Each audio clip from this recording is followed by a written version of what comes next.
Hey,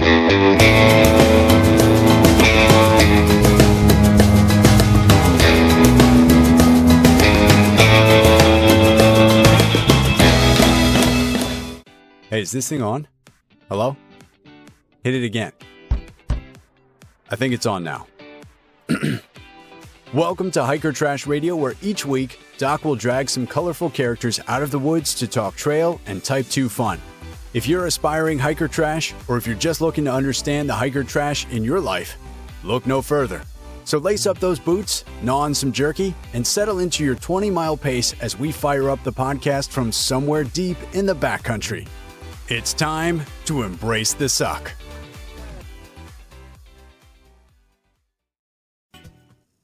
And welcome back to another week on the trail, dirtbags, hiker trash, and of course, those good smelling day hikers. I'm Doc, and this is Hiker Trash Radio. Hey, if you like what we're doing here, help us out, take just a minute, leave us a review on Apple Podcasts. And if you don't like what we're doing, well, just go ahead and keep that to yourself. All right. Hey, we have a very special episode for you this week. Last month, one of the most incredible finishes took place in what is perhaps the toughest ultra in the world. With the slimmest of margins, Jasmin Paris became the first woman to complete the Barkley marathons, and she is joining us today to share her experience. Welcome to Hiker Trash Radio, Jasmine. How's it going? Hello. Thanks for having me. Absolutely. Now, have you listened to the podcast at all? No, I've not had time, I'm afraid. I didn't think so. I love talking to people who have no idea what they're getting themselves into. So just buckle up. We're going to have a lot of fun. Here we go. Now, Jasmine, I talked to Jared Campbell last week about this year's Barkley, and he described the race as a filtration system for humanity. You take everybody in the world, you have those people that are interested who aren't interested. You have those people that want to race it, who don't want to race it. They go through the application process. They end up on the course. The course chews them up, spits them out. What are we left with? What does the Barkley filter out for us? Who are the people out there? I mean, I thought the people that I share the miles out there with, especially in the later loops, were kind of fantastic people. I think that you have to be super determined to kind of get to those later loops. You have to have kind of an understanding of the of kind of wild places and the kind of real desire to achieve what you're aiming for. And somehow, I guess you have to be kind of prepared to be self-sufficient and sort of able to cope with a complete lack of civilization. I guess it kind of strips back everything. You get down to the kind of very simple things of trying to move through a landscape that's really challenging, with just what you've got on your back and with what you've got in your head, I guess. So all that kind of usual support network that you might have with doing, trail races with lots of aid stations and so on. It's not like that at all. So, and I think it just distills kind of the best in people, like working together with people on, the people that I ran with on Loop 3 and then Loop 4 with Jared and Greg. And I think, they had fantastic times out there, got very fond memories, and it was good to share those miles with those people. And yeah. Yes, Eeyore Varies said that the race is kind of like it's designed for smart people, because you look at the people who have finished out there and who have done very well, and these are people from like academia and have very good head on their shoulders. You can't just show up to this race without doing any research or homework. Yeah, I think it's kind of both things, maybe the preparation beforehand, but also the ability to problem solve. Like I think that's a massive thing at this race, because you don't, especially when you go there the first time, you have no idea what you're getting into. But then even if you've been there multiple times before, it still throws things at you that you weren't expecting. You still get lost in a new place every time. And you have to just be able to work your way out of that situation. So I think that ability to kind of think logically and work your way through a problem is a huge asset of that race. Okay. Hey, before we get too far down the trail at Frozen Head, let's back up just a little bit. We'd love to hear about your background and where you grew up, and how in the world did you get involved in the ultra running cult? Yeah, so I grew up in the Peak District in the UK in England, and I'm half Czech, so I sort of grew up partly there as well in the countryside in the Czech Republic, in the mountains there. So very lucky, had pretty idyllic childhood, spent lots of time outside. Summer holidays were kind of barefoot for 2 months, running around in the forest type thing. My parents spent, did a lot of hiking from a really early age. And then when I was a teenager and in my early 20s, I did a lot of hiking with my brother in mountains all across Europe. And actually really good preparation for Barkley, because a lot of time spent in kind of pretty remote mountains. Yeah, the aim was always not to see anybody really. So we'd take stuff that we needed for maybe 7, maybe even 10 days and start with really heavy rucksacks and eat our way through them. But those, the adventures we had then, when we were often a bit naive, were kind of the situations we got ourselves into. But again, that problem solving and that sort of, understanding of the natural world, I guess, and the weather patterns and things like that, that all came there. And lots of times actually found ourselves like bashing through undergrowth when paths didn't exist and that sort of thing. The maps in these places weren't always that great. So great grounding for Barkley. And then once I started working as a vet in my first job in a local town, a colleague suggested I go along to a local fell race, which is kind of this very kind of unique sport, I think, in the UK, really. So running across the hills, but navigating your way across them. And lots of our hills here in the UK don't have forest on, so it's very doable, and they're not particularly kind of precipitous cliffs or anything. So it's very, very kind of, I think it's a particular sport here. It's very traditional. So I started being a fell runner and naturally liked doing longer things more and rougher things. I just found I was better at moving across rough terrain than other people, and just enjoyed spending a long time outside and meeting people, having time to eat. So I just gravitated towards longer, rougher races, and then gradually ended up at Barkley, I guess. Just gradually ended up at the Barkley. Now, what was your first awareness that the Barkley existed? And when was the moment you thought, this would be a good idea to participate in something like this? I can't tell you when I first heard of Barkley. I almost feel like it's just something that's there almost from the moment that you start sort of running and being interested in that, it's just in the background there. I feel like I've always known about it. But I can say that when I first heard about it, I was a bit dubious about the idea of running laps in a forest, running the same loop twice. I mean, the irony is that you would never actually run the same way twice. That's what I think is the ironic thing about it. I can tell you when I sort of changed my mind and suddenly realised that I wanted to do it, though. That was, my second child must have been about 9 months old or so. And just one day I suddenly had this realisation that I wanted to go and see whether I was capable of finishing Barkley. And I think I'd sort of heard about it from people after that I finished the spine race, when I think Laz was interviewed at one point and somebody asked him whether he'd like me to, how he might think I would do there, and he sort of suggested that he would be keen to see me try. And people fed that back to me, and I think that was kind of what planted the seed, and it grew. And then, as I say, when my son was born, a bit after that, I suddenly realised that I wanted to give it a go. That seems a little bit like a pressure situation. Laz says, I would like to see how she would do out there. Then you almost feel like you have to apply, right? I mean, that seems like a lot of pressure. Oh, I didn't feel particularly pressure. But I definitely think it was kind of a factor in me the race coming to the foreground of my awareness. Yeah, it changed. It made it more. It made it a kind of more clear option in my mind. And I also, I guess, felt that I might have a chance of getting in if I could work out a way to how to apply. That if he had given indication that he would like to see me try, then hopefully he wouldn't reject me on the first kind of attempt to get in. Yeah, very secretive application process. Would you care to lay out for our listeners the exact method by which someone is to apply? No. That's what I thought the answer would be. That's what the answer has always been. Nobody wants to share.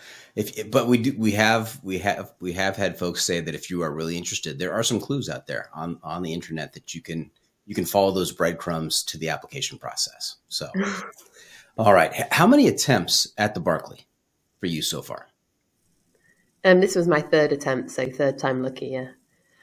And how did your strategy going into each one of those three, did they change each time once you learned about the course?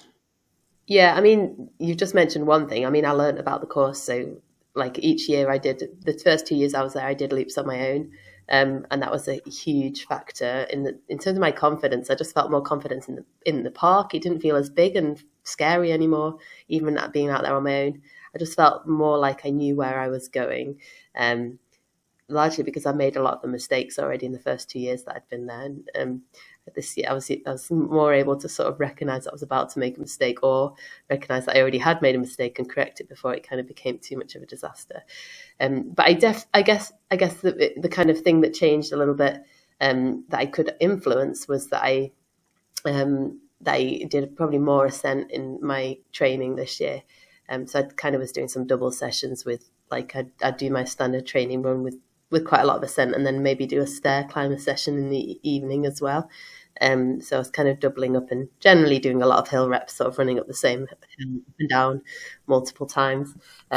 So yeah, that's probably the things I did. And actually, I'd had this sort of lingering slight tiredness in the last couple of years. And last summer, autumn, I dropped out of the Tour de Gion. And before running it, I never went. And that was largely to just sort of, I just wanted to get really back to feeling amazing again. And in my mind, part of that was because I wanted to go back to Barkley. And I thought, there's no point in going back unless you can be on the very top form. So I said last year when I came back, I was like, I think I can do it, but I need to be on top form. I need to be feeling good to go there and try again. So in some ways, last year's Tour de Gion was sacrificed for this year's Barkley, but I'm going to the Tour de Gion this year instead. So that'll be good. I think that was a very smart decision by you. You know, the Barkley is something that is just at the outer reaches of human accomplishment. I mean, it's so difficult that most years nobody finishes 5 loops. And so you have to be at the top of your game. When you're training for the Barkley, do you have a target elevation gain in terms of ascent that you look for prior to getting there? I mean, I guess I was just trying to do as much as I could, and the challenge is obviously working full time with small children and trying to get the hours in. I think the biggest weeks I did somewhere between 11 and 12,000 meters of ascent in my biggest weeks of training, which for someone that runs full time might not seem like so much. For me, that's quite a lot in 1 week. And I guess, I would just kind of be doing my longest runs tend to be about maybe 25 miles. So it was more just a case of finding a hill that was fairly steep and running up and down it for that kind of distance. So that was roughly what I did. So I think the longest ones were maybe just a bit under 5,000 meters, somewhere between 4,000 and 5,000 meters. Sounds a lot like Sisyphus. Pushing that rock up the hill, and the rock going down to the bottom and doing it again. Just repeated torture. Okay. Now you said you have a day job. You mentioned earlier, are you a vet? I'm a vet. Yeah, I'm a small animal vet, and I do some clinical work. I work for the university actually, as sort of kind of referral hospital, and so teaching students and a kind of junior specialists, and just working it as a kind of on the clinic floor. And then I also do some research, and that's looking at human liver disease. Fantastic. Now let's talk a little bit before we get to this year's race. Let's talk about last year's race. You made it to the 5th loop. Quite an accomplishment. What happened out there on the 5th loop? Oh no, last year I made it to the 4th loop and didn't make it to the 5th loop. In terms of what happened out there last year, I think when I set off on the 4th loop last year, I had not that much time. I had maybe 12 and a bit hours, and I knew it was going to be probably impossible to do, but I sort of went at it and gave it my best shot. And I actually did finish that loop, and I got back to the gate, but it was like several hours over. And I still felt proud because in my head, I'd done 4 loops, and it was good to have that extra time on the course and that experience. But, from Laz's point of view, he was still like, you've done 3 loops, you didn't do 4. He didn't even want to see my pages. But he did too. He's like, he did ask me whether I thought I could still do it. And I was like, yeah, I think I can do it. So, that was last year. This year I actually had quite a lot more time by the, when I went out for that 4th loop. So I had enough time to try and do both 4 and 5. Laz is an interesting guy. He seems to be a bit of a curmudgeon, but I've also heard that he is sharp as a tack. He is very, very smart guy. I mean, how would you describe Laz Lake? Yeah, I mean, I really like Laz. I have a lot of respect for him. I think he's very smart. I think he's like a genius in what he's what it's created. And I think he's very funny. I feel very fond of him. And it's wonderful he's given us a chance to kind of test ourselves, I guess. It's a really unique event. It's hard to kind of grasp that without going there. It's also hard to kind of grasp quite how intimate and friendly the race is. There's a reason that people talk about this Barkley family. It's very nice. Yes. Now, okay, let's go to this year's Barkley. You've got 2 prior experiences under your belt. How do you approach this year's race? Take us through your strategy for loops 1 through 4. I mean, I did have a different approach this year in the sense that I knew if I wanted to finish 4 and 5, I needed to have more time going out for 4. So in my head, I think I wrote something in this year to Laz. I said, the first year, I did a fun run in 40 hours. The second year I did it in 36. I said, by that, pattern, I should do this year in 32. And that should give me 28 hours to do the last 2 loops. And actually, that's not far off. That's pretty much what I kind of did. And the way that was made possible was I was kind of determined to try and stick with people more in those first loops, so that I was doing less of the navigation on my own. And it's just easier moving as a group for lots of reasons. You tend to pull out the pages of the book together, and you keep each other right. So when something goes wrong, someone picks up on it, and it's just better kind of for morale and encouraging you on the bad bits. So for all those reasons, I wanted to be with people. So I did actually manage to, firstly, you kind of run with people. And I sort of realised that the people I was with were not going quite fast enough. So I tried to kind of cross over to the group of John Kelly and didn't quite hang on. But actually on loop 2, I went out pretty strong and I managed to catch them up, much to my surprise, going up to the kind of fire tower. And then stuck with them for the loop 2 and most of loop 3. So by the time I finished loop 3, I'd kind of achieved that goal of fairly fast first 3 loops. The challenge then was whether I'd kind of broken myself too much to head out and finish the final 2, really, because I'd struggled to eat quite a lot in loop 3 and I felt really pretty rough. I was coughing a lot. I wasn't able to eat very much. And sitting there before going out onto loop 4, I think there's pictures of me with my head in my hand because I really felt awful. I really wanted to stop at the same time, but there was absolutely no question that I was going to carry on. I was absolutely going to carry on. I knew in my head that there was no way that me was going to allow myself to stop, because I was so determined to get this thing done. And especially given that I had all this time to try and make it possible. So I headed out again, and actually then it started to feel better. And then Jared and Greg kind of caught me and I managed to hang on to them. Like actively said to them, if you're all right with it, I'm going to try and hold on to you for as long as possible. And it was so nice to be with them. And then they dropped me they pushed on right at the end of the loop and I couldn't hang on because I was again feeling pretty awful. But somehow managed to make it back into camp. And then loop 5 was just fueled by adrenaline and a kind of desperate desire to get back and get the whole thing done. Now let's talk about a couple things, because I think people have this idea of the Barkley. Okay, you're running this large circle in the woods, and you have to finish it within 60 hours. I think a lot of people, it does not dawn to them that after the first 3 loops, I mean, the level of sleep deprivation and having to make decisions out there, that has got to be tremendously difficult. How did you handle the sleep deprivation? Yeah, interestingly, that was less of an issue for me this year than it has been in previous years, maybe because I started less tired. I think what helped me on the final loop was that this massive adrenaline. As I say, I didn't really eat very much even. I just think that's what kept me going. But yeah, you start to hallucinate a bit. And I think that happens for most things that you do when you don't sleep for a couple of nights. You start to hallucinate and I always see animals. I saw lots of people in black Macintoshes and raincoats on the kind of ridge above me this year, which I found very confusing the first time it happened because I really believed it. And then after that, it's probably going to be a hallucination. In terms of how you cope with it, I guess, I had caffeine gum that kind of helps me to some extent. Obviously drank tea and coffee and Coke in the camp. But as I say, the main thing that helped me this year was actually that kind of massive adrenaline, rush that kind of, I was riding this wave to get to the end, really.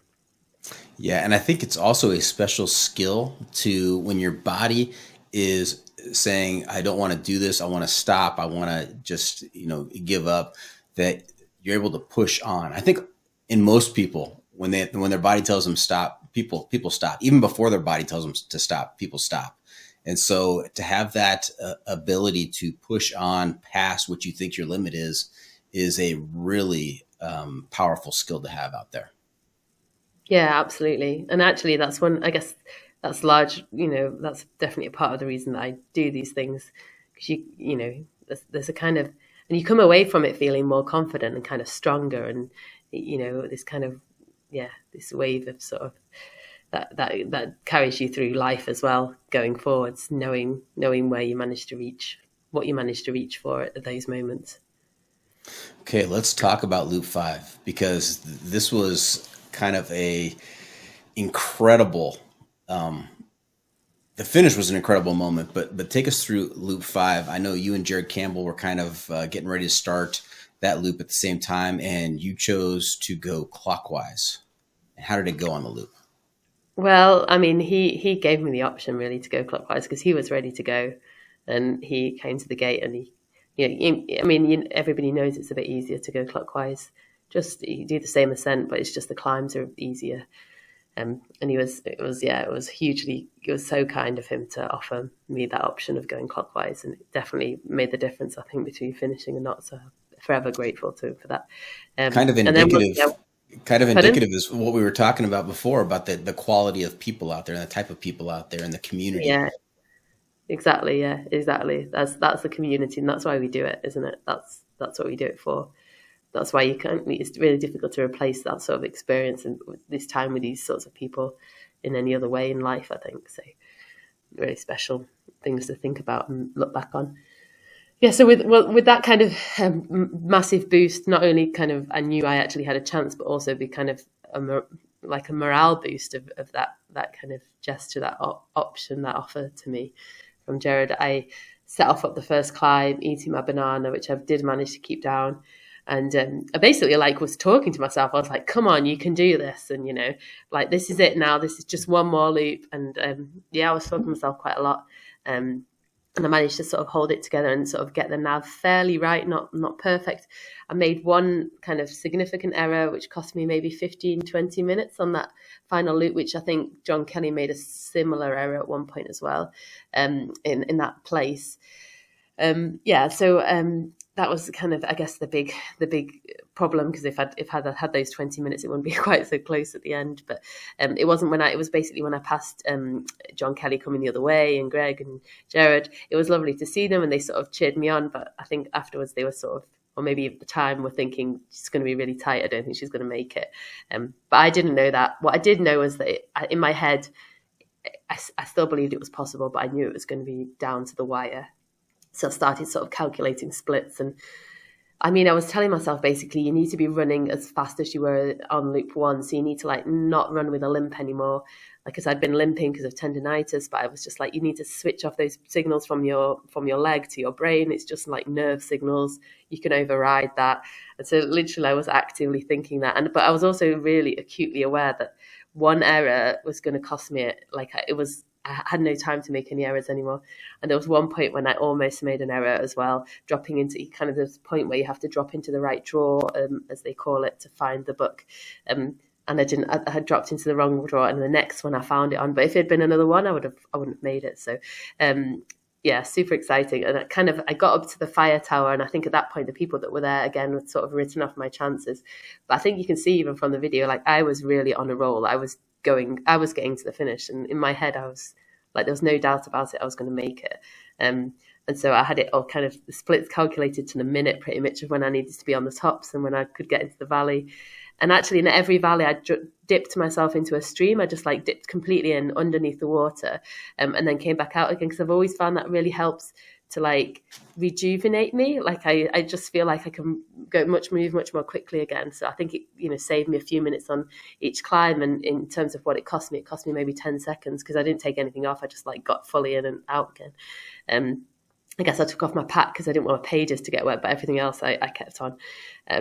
And then the final descent from the final summit, I was really pushing the whole time. At one point, I tripped and I sort of flew headlong into a bank of leaves, and I was just really aware of how if I'd gone into a tree, it would have been a totally other story. If I'd gone off the other side and gone down the bank, it would have been a problem. But I went into the kind of good side.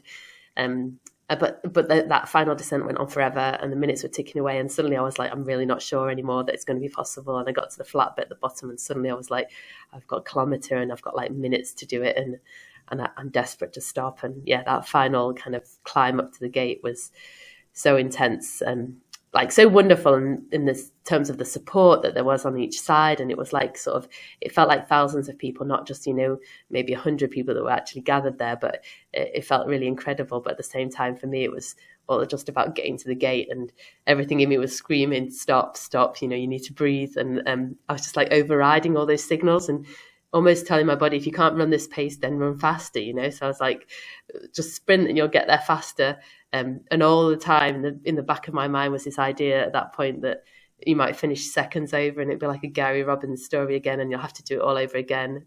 And yeah, it was all about just getting to the gate. And you can see from the videos, because I got to the gate and just pretty much like fell over it because I had no control of myself anymore. It was just like I was getting to the gate and I hadn't really no energy to even gone into the calculation of how to decelerate or touch the gate and like sit down in a kind of normal fashion. I just like hit it and basically fell over.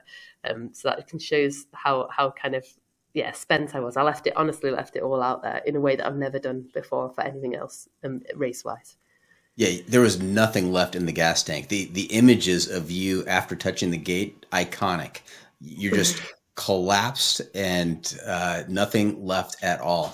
Now, I've talked to a number of people who actually witnessed this firsthand, and they said that moment of you coming down the final stretch, I mean, first of all, they said the moment that they saw you in the distance and then that final stretch to the gate was just absolutely electric. The emotion in the crowd cheering you on was just incredible.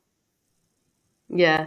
I mean, I got that impression after. There's lots of people crying and stuff, people telling me they've been crying, and yeah, it was an incredible moment. Once I'd had time to sort of breathe and look around and realize what had happened, take it in. Yeah, I imagine you probably didn't take that in as you were doing everything you could just to get to the gate. I think everything else was probably just a blur in the background. Yeah, exactly. Yeah, but then once I could kind of sit up, I think one of the first things I said, if not the first thing, was like, thank you. And I was really aware of how much their support made a difference. That kind of, it felt like it was like everybody collectively had been willing me on to the end. And I sort of carried that with me as I was going around that final loop and up that final stretch. It was almost like their efforts helped to carry me along to the gate and get me there in time with just a seconds to spare. Well, congratulations. And did I hear you say that your body was screaming stop? And so you said to yourself, if I just run faster, it'll be over quicker. So just run faster. Yeah. That's a superhuman skill right there. That's unbelievable. All right. Hey, before we wrap things up, do you want to devote any time to the green runners? Oh yeah, I'd love to quickly mention. Yeah, so Sure. I don't know. People probably know I was actually wearing kind of fairly patched kit when I was out there. Borrowed bag. I patched my shoes a bit before I went, and part of the reason for that is that I'm trying not to buy lots of new kit. I'm trying to repair kit, and that's as I'm one of the co-founders of a group of runners called the Green Runners. It's separate to the club that I run for as a kind of the hill running club, but basically it's kind of like a movement. The aim is to empower and inform runners to make kind of more environmentally friendly decisions that benefit the planet and lessen the kind of impact of us as runners on the environment. So it's based around 4 pillars: how you move, how you eat, how you kit up, and how you speak out. And there's more information at thegreenrunners.com. And the kind of premise is that you make a pledge, and importantly, you kind of follow that pledge and carry out those actions to benefit the environment. And then you remember, I think there's a small fee to join, but the big important thing is making the pledge and then following that and acting it out and doing your best, to try and reduce our impact as runners and spread the message and kind of act collectively to try and do what we can in the face of the climate crisis. So important. We only have one planet. So thank you so much for all you're doing to raise awareness in that area as well. All right. Hey, we are finished. I want to thank you for coming on the podcast, Jasmine. We wish you the very best in your future adventures, and we'll hope maybe you'll come back at some point to share some more stories, maybe about the Barkley or about other endeavors that you are involved in. As we close up today, any shout outs to friends or family? Just as really to say thank you so much to my family, especially my parents who looked after the kids when we were away, and to my husband who's, crewed me all the Barclays I've been at, and without whom, I couldn't have done it. So he's my rock. So thanks so much to them. Nice. All right. Hey, thank you for tuning in, everybody. Always remember, the trail is the trail. It doesn't care if you want to go downhill. It doesn't care if it's almost dark and you're looking for a campsite. It doesn't even care if your body is screaming at you to stop. The trail is the trail. Embrace the suck.